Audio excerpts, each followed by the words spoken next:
Hello, thanks for joining Aso Briefing today. I am Haris Suraju, our top stories. Presidency replies former President Obasanjo says Nigeria will not surrender its sovereignty. Nigeria set to host first international air show. And on security, police foil planned attack, neutralize notorious bandits. You are watching Aso Briefing. Watch us live on DSTV channel 392, StarTimes TV channel 127, and Free TV channel 507. Also on the UHF band channel 38. We now go ahead with details of all our stories. Now, presidency has responded to former President Olusegun Obasanjo, asserting that he lacks the credibility to criticize President Bola Tinubu over the worsening security situation in the country. Speaking at an event in Jos Plateau State on Friday, the former president suggested that Nigerians have a right to seek foreign intervention, given what he described as the government's failure to adequately protect its citizens. The presidency condemned Obasanjo for his suggestion that President Tinubu should turn to foreign countries for help if he fails to tackle Nigeria's security problem. It called such a proposal an abdication of responsibility, emphasizing that advocating for external intervention in the nation's internal affairs is not a sign of true leadership. These remarks were shared in a post by the special advisor to the president on media and public communications, Sunday Diary, on his verified X account. The presidency also made it clear that while Nigeria is open to international cooperation in addressing the security challenges, it will not outsource its security or surrender its sovereignty. Now, Nigeria is fully prepared to host its first ever international air show scheduled for December 2nd to 4th, 2025 in Abuja. Minister of Aviation and Aerospace Development, Festus Keyamo, announced this during an inspection of the Nnamdi Azikiwe International Airport, noting that preparations are in top gear. Keyamo said the event will showcase Nigeria's aviation potential, attract investors, and place the country alongside global air shows like Farnborough, Paris, and Dubai. He emphasized that the air show is being fully funded by private sector partners under a public-private partnership arrangement, with no government funds spent, adding that the event will feature exhibitions, stakeholder forums, business meetings, and aerial displays by the Nigerian Air Force. The minister also assured that only brief airspace restrictions will occur during the displays, with normal flight operations continuing afterwards. Thousands of international participants and major global aviation companies are expected for the landmark event, which organizers say is already attracting worldwide attention. Still on aviation issues, Nigeria is set to celebrate 100 years of aviation with a national centenary event organized by the Minister of Aviation and Aerospace Development, Festus Keyamo. Special Advisor on Media and Communications to the Minister, Tunde Moshood, in a statement said the ceremony will take place on December 1st, 2025 at the Bola Ahmed Tinubu International Conference Center in Abuja. The celebration marks a century since the first aircraft landed in Kano in 1925 and will honor 40 legends of aviation pioneers, engineers, pilots, air traffic controllers, and administrators who shaped the nation's aviation sector. Minister Keyamo said the centenary is not only a tribute to the past, but also a commitment to a stronger, safer, and more globally competitive aviation sector as Nigeria enters its next century of aviation growth. He emphasized that the achievements recorded over the last 100 years reflect the relentless efforts of industry pioneers and unwavering support of partners across the world.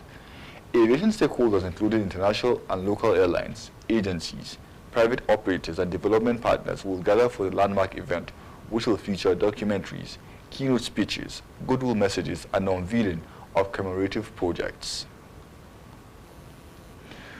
Now moving to the nation's capital, where friends and associates of the retired director of FCTA, Department of Development Control, Town Planner Mukhtar Usman Galadima, have gathered in Abuja to celebrate his contributions to the growth and orderliness of the Federal Capital Territory.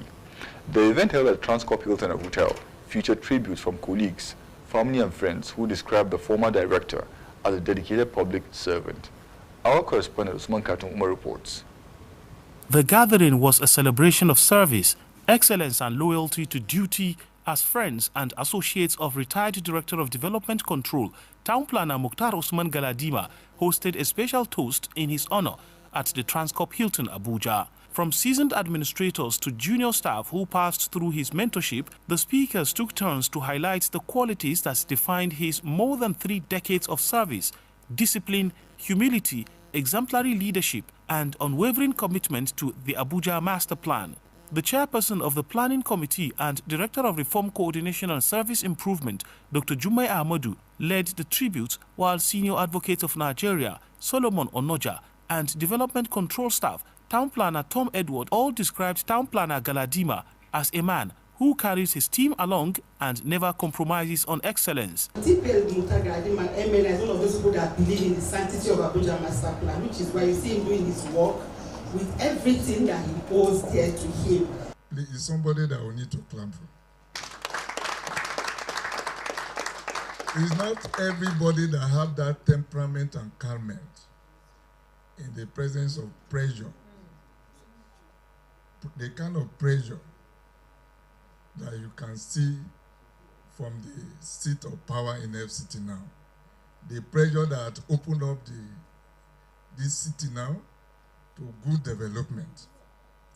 The pressure that we are now seeing that Abuja has been transformed. And being the person in charge of development control, we need to commend you for your cooperation, for your synergy with the FCT minister. In his response, the celebrant, Town Planner Galadima, expressed gratitude to the organizers, colleagues and the FCTA management, noting that whatever modest achievements he recorded were made possible by the collective effort of his team.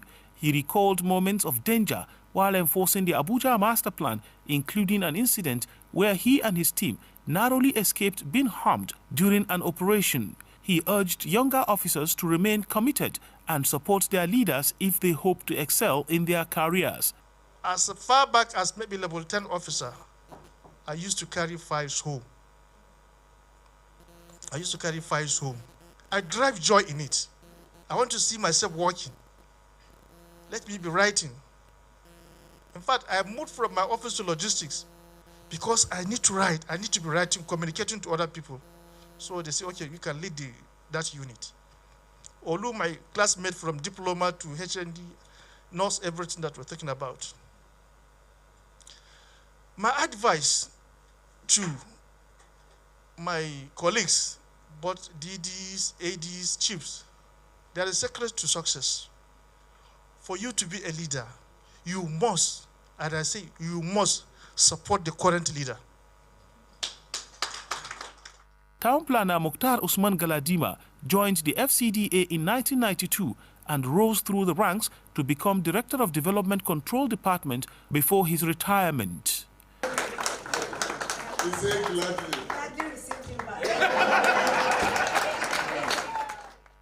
Usman Katun Umar, Aso Television News.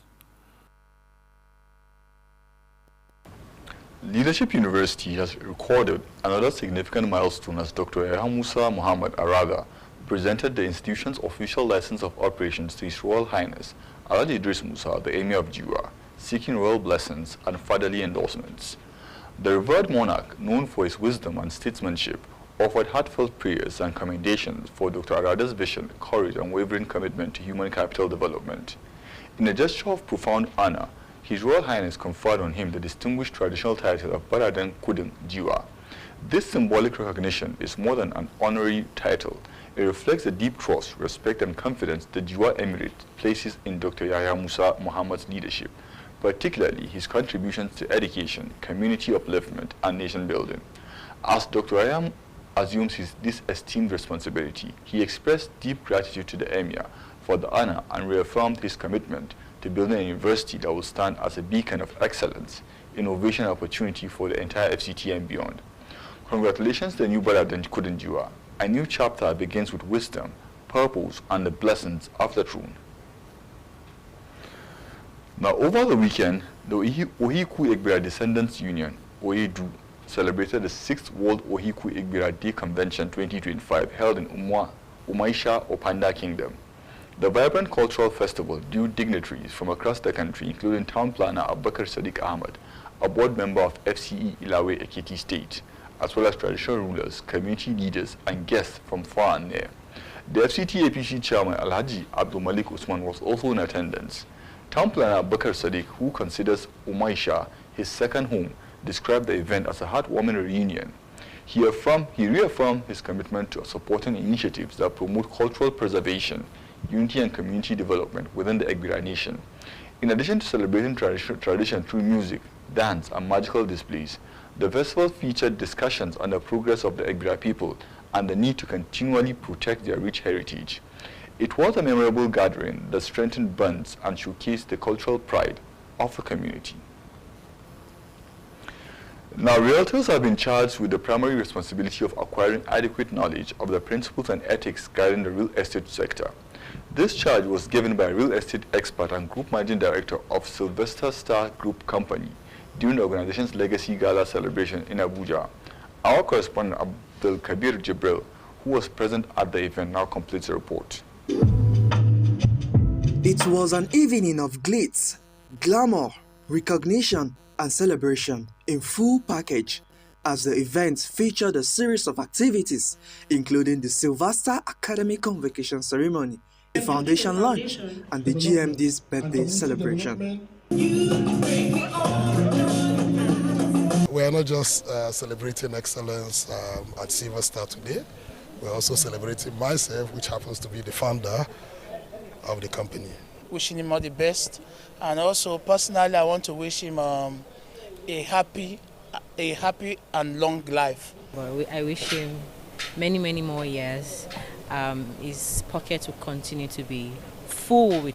Some of the graduates who spoke to Aso Radio and Television reiterated the need to acquire the necessary skills required to thrive in the real estate business. Now, before you can do anything, you have to have knowledge first. Then you have to know about the structure and mentorship. That is why so many people fail in real estate. After my first 3 days intensive training in April this year, I struck the first deal that was over 130 million naira. And how did I do that? It's from the knowledge I gained from the training and the strategies we used. The evening brought together business leaders, partners, and friends of the Silver Star Group to celebrate the Sylvester Legacy Gala. When Aso Briefing returns, more stories on business and more. Please stay with us. The Nigeria International Air Show is much more than just about aircraft. It's transforming an entire continent's sub-regional security architecture and ecosystem. It's ensuring protection for over 350 million families and 60 million businesses so that Africa can truly rise to new heights and revolutionary ideas can take flight. The Nigeria International Air Show holds at the Nnamdi Azikiwe International Airport, Abuja from December 2nd to 4th, 2025.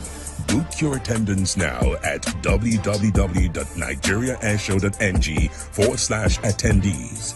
For sponsorship and partnership inquiries, call +234-915-557-0049 or send an email to inquiry@nigeriairshow.ng. Nigeria International Air Show, giving wings to the Pan-African dream. You are watching Aso Briefing. Watch us live on DSTV channel 392, also on StarTimes TV channel 127 and Free TV channel 507. We are also on Virtual channel 38. We now continue with the news. The FCT Police Command says it has successfully foiled a planned large-scale attack within the territory, following credible intelligence and a coordinated operation by the anti-kidnapping unit. The operation was prompted by recent kidnapping incidents in the Ako community, Gwagwalada and Buari, which led the Commissioner of Police to order intensified efforts to dismantle the syndicate responsible. According to the Public Relations Officer of the command, SP Josephine Ade, intelligence later revealed that the gang was preparing another violent attack on or before December 1st, 2025, with plans to abduct residents and demand ransom. Adding that acting on this information, operatives arrested a key conspirator, Sanu Mohammed Umar, also known as Boku, on November 30th, 2025. His mobile phone, believed to be the primary device for coordinating the gang's activities, was also recovered. She noted that investigations confirmed that Umar was part of the group behind previous kidnappings and robberies across Ako, Dupa, Gwagwalada, Kujia, and Kwali, and confessed that his gang members were waiting for him at Gadaibu Hills, Kwali, where they had gathered to launch their next attack. SP Adi said later that night at about 11:01 p.m., the anti-kidnapping team advanced into the forest reached the gang's meeting point and set an ambush, noting that the bandits opened fire on certain operatives, resulting in a 30-minute gun battle in which 3 were neutralized, while others escaped with possible gunshot wounds. Police recovered 3 AK-47 rifles, 3 magazines, and 33 rounds of live ammunition. Now, the Federal Road Safety Corps FRSC Marshal, Shehu Muhammad, has ordered all construction companies nationwide to immediately provide proper road signage at every road construction site. A statement by the Corps spokesperson, Assistant Corps Marshal Olusegun Ogunbimide, said the directive issued in line with the federal government's ongoing road rehabilitation and expansion efforts is aimed at protecting motorists and reducing accidents around project zones. The Corps Marshal condemned the repeated failure of some contractors to install adequate warning and diversion signs, stressing that the order is final and will be strictly enforced. All FRSC commanding officers have been directed to begin immediate nationwide enforcement, with non-compliant contractors set to face regulatory sanctions.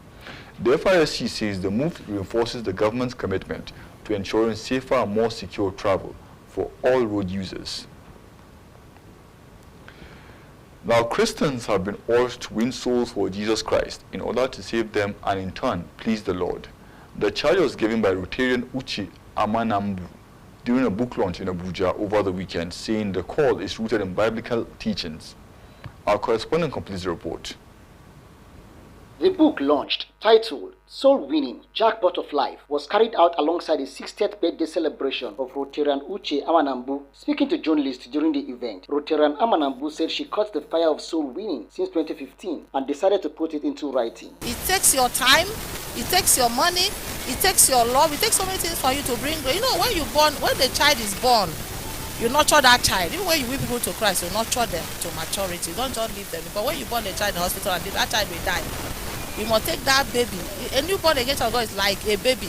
You nurture him in the word of God, nurture him with love, cater for him, visit him, call him, ask him, because you are now your child. It's not your child. You are now nurturing the child to adulthood. So that's exactly what's so when you win them, don't leave them. You win them and continue to run the race with them. While adding that soul winning is the key of every believer, the celebrant noted that God has been faithful, saying it has been an eventful 60 years on earth. Well-wishers at the event, including the son of the celebrant, Amiobi Amanambu, described her as a woman of integrity and have this to say about the book. The book is about how she basically moved and quested herself on winning souls for Christ. Not just winning souls for Christ, about the impact it can have for you as an individual when you win souls for Christ. It talk about years of life without sickness. To talk about, how she started winning from 1 soul, 2 souls, 3 souls, now to even having a center and office space for just winning souls. So it talks about all of these things, basically, and a whole lot more. Our efforts getting those that are rejected in the society, especially prostitutes and those that are drug addicts. She has rehabilitated a lot of them, giving them life, giving them hope. Many of these people that we are talking about are school dropouts. She has brought them from the wayward life back to the life that is befitting of God. Winning soul is a ticket to heaven, as far as we are concerned. Either winning soul is wise. So when you bring soul to Christ, you are investing in his kingdom. So bringing them from the world to his kingdom has been her passion. We know her for that, and has been a passion that she drives with all her being. High points of the event was the unveiling and launching of the book by dignitaries and other invited guests. Now, the National Orientation Agency, NOA, has pledged to drive public support for effective implementation of the federal government's tax reforms set to take effect in January 2026. DG of NOA, Malanlare Issa Onilu, made this commitment during a courtesy visit by the Presidential Committee on Fiscal Policy and Tax Reform. Issa Onilu emphasized the importance of sensitizing Nigerians on the benefits of the new tax laws, citing the ease with which misinformation spreads through technology. He noted that the new law addresses double taxation issues affecting companies, business owners, workers, individuals and investors. The NOA DG highlighted the agency's extensive reach with offices across the country and partnerships with over 200 radio stations and 36 television stations broadcasted in 72 local languages. He also mentioned the agency's use of artificial intelligence, including a ChatGPT-like platform called Shilehin, to disseminate government information. The Presidential Committee on Fiscal Policy and Tax Reforms is seeking NOA's support in promoting accurate information and countering misinformation about the new tax laws. Committee Chairman Mr. Tayo Edeli stated that the goal is to ensure Nigerians, especially those at the grassroots, understand the benefits of the law and support it. A joint committee between NOA and the Presidential Tax Committee on Fiscal Policy and Tax Reforms will be formed to communicate the tax reforms effectively. The tax reform bill was signed into law by President Bola Ahmed Tinubu in June, aiming to simplify and strengthen Nigeria's fiscal system.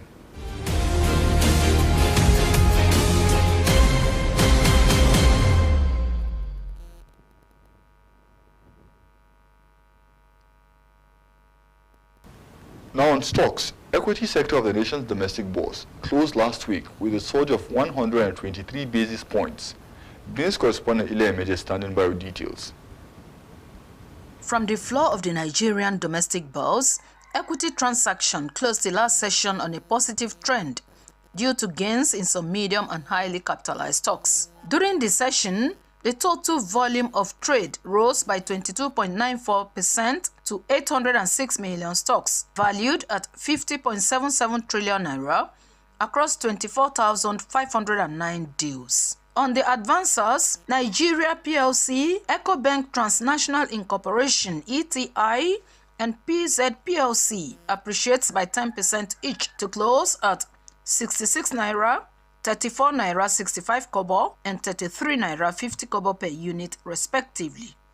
However, Austin Lars PLC, Vitafoam Nigeria PLC, and Transpower PLC topped the laggards, depreciating with 10% each to close at 2 naira 61 kobo, 84 naira 60 kobo, and 9 naira 72 kobo respectively. In volume terms, the banking subsector dominates the general activity level, with the stocks of GT Co PLC contributing 104 million stocks, while Zenith Bank and Stanbic IBTC trade in 86 million stocks and 43 million stocks accordingly. All share index and market capitalization of listed equities improved by 2.88% to close at 145,403 units and 92.77 trillion naira. And on the exchange rate, the naira exchanged for 1,440 naira to the dollar, 1,895 naira to the pound sterling, and 1,650 naira to the euro.